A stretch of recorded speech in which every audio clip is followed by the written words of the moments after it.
নমস্কার বন্ধুরা, মৌসুমি kitchen and ব্লগে আপনাদের সবাইকে স্বাগত।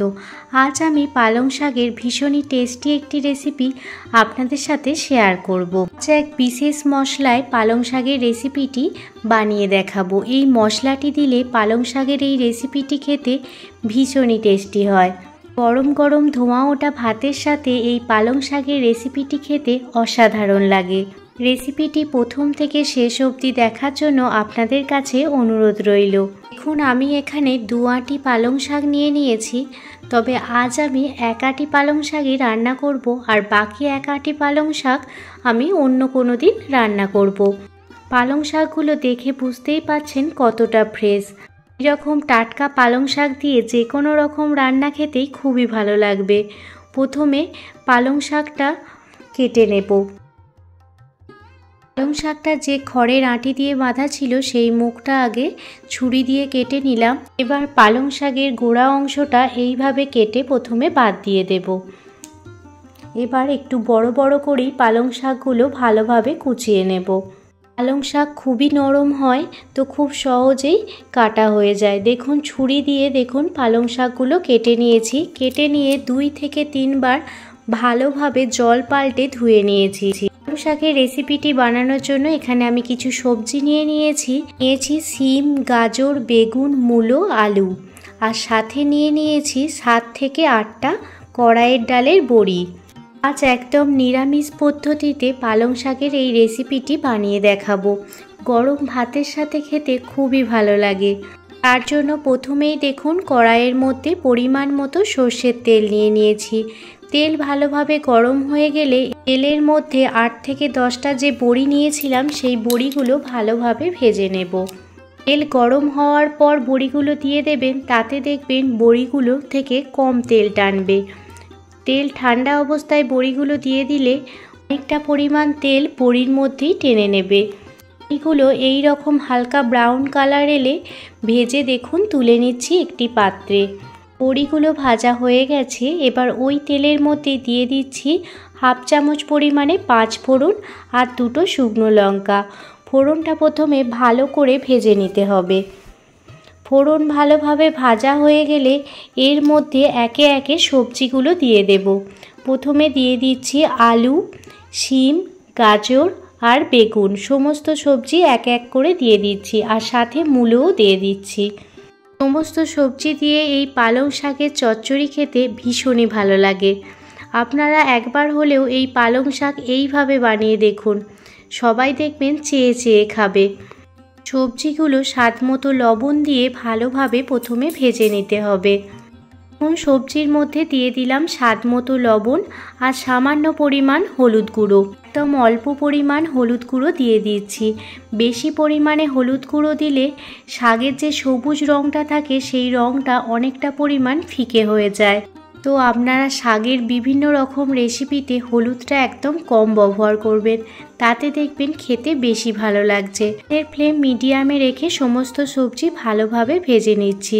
সবজিগুলো এদিকে ভাজা হতে থাক, অন্যদিকে একটি মশলা বানিয়ে নেব।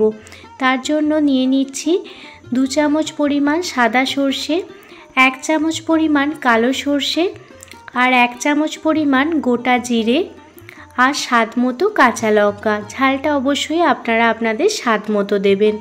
এবার পরিমাণ মতো জল দিয়ে একটি স্মুথ পেস্ট বানিয়ে নেব। এই বিশেষ মশলাটি পালং শাকের এই রেসিপিটিতে দিলে খুবই ভালো লাগে খেতে। এদিকে দেখুন সবজিগুলো প্রায় ভাজা হয়ে গেছে। এই পর্যায়ে কেটে রাখা পালং শাকগুলো দিয়ে দিচ্ছি। পালং শাক আমাদের শরীরের জন্য ভীষণই উপকারী, আর রান্না করাও খুবই সহজ। অল্পতেই কিন্তু পালং শাক নরম হয়ে যায়। পালং শাক দিয়ে দেওয়ার পর সবজির সাথে পালং শাকগুলো ভালোভাবে মিশিয়ে নিচ্ছি। এখানে আদার্স কোনো জলের ব্যবহার করব না, কারণ পালং শাক থেকে যে জল বের হয় তাতেই পালং শাক এবং সবজিগুলো খুব ভালো করে সিদ্ধ হয়ে যাবে। যারা শাক খেতে একদমই পছন্দ করে না তাদের এইভাবে শাক রান্না করে দেবেন, দেখবেন খুবই পছন্দ করবে। দেখতেই পাচ্ছেন শাকটা কতটা পরিমাণ কমে গেছে।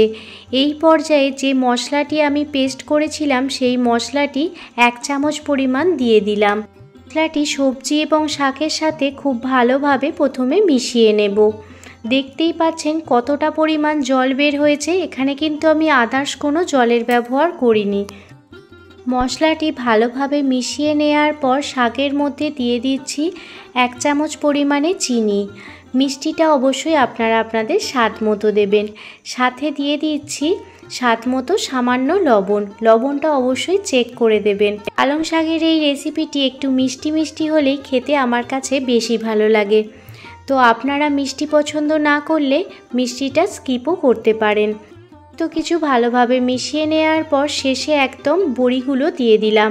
এখানে গোটা গোটা বড়িগুলোই দিয়ে দিলাম আর বড়িগুলো শাকের সাথে মিশিয়ে নেব। শাকের সাথে বড়িগুলো মিশিয়ে নিলে সমস্ত মশলা বড়ির মধ্যেও ঢুকে যাবে আর বড়িগুলো খুব নরম হয়ে যাবে, খেতে খুবই ভালো লাগবে। এবার ঢাকনা চাপা দিয়ে 5 মিনিট মতো ঢেকে রেখে দেব, যাতে শাক এবং সবজি সব কিছু ভালোভাবে সিদ্ধ হয়ে যায়। 5 মিনিট পর ফিরে এসেছি আর আপনাদের দেখাচ্ছি, দেখুন সমস্ত সবজি কিন্তু খুব সুন্দরভাবে সিদ্ধ হয়ে গেছে আর কোনো রকম জল ছাড়াই কত সুন্দরভাবে সমস্ত কিছু সিদ্ধ হয়ে গেছে। আপনারা একবার হলেও এইভাবে পালং শাকের চচ্চড়ি বানিয়ে দেখুন, খুবই ভালো লাগে খেতে। সবজি দিয়ে এই পালং শাকের চচ্চড়ি বা সবজি দিয়ে এই পালং শাকের ঘন্ট যাই বলেন না কেন, রেসিপিটি আপনাদের কাছে কেমন লাগলো অবশ্যই কমেন্ট করে জানাবেন। যদি ভালো লেগে থাকে তাহলে প্লিজ একটি লাইক করবেন। আপনাদের একটি লাইক আমাকে অনেকটা মোটিভেট করে নতুন নতুন ভিডিও বানানোর জন্য। কোনো নতুন বন্ধু আজকে আমার এই ভিডিওটি দেখে থাকলে যদি আপনাদের ভালো লেগে থাকে প্লিজ একটি লাইক, কমেন্ট, শেয়ার এবং সাবস্ক্রাইব করে আমার পাশে থাকবেন। সবাই ভালো থাকবেন, সুস্থ থাকবেন, সাবধানে থাকবেন। আবারও কোনো দিন অন্য কোনো রেসিপি ভিডিও নিয়ে আপনাদের সামনে হাজির হব।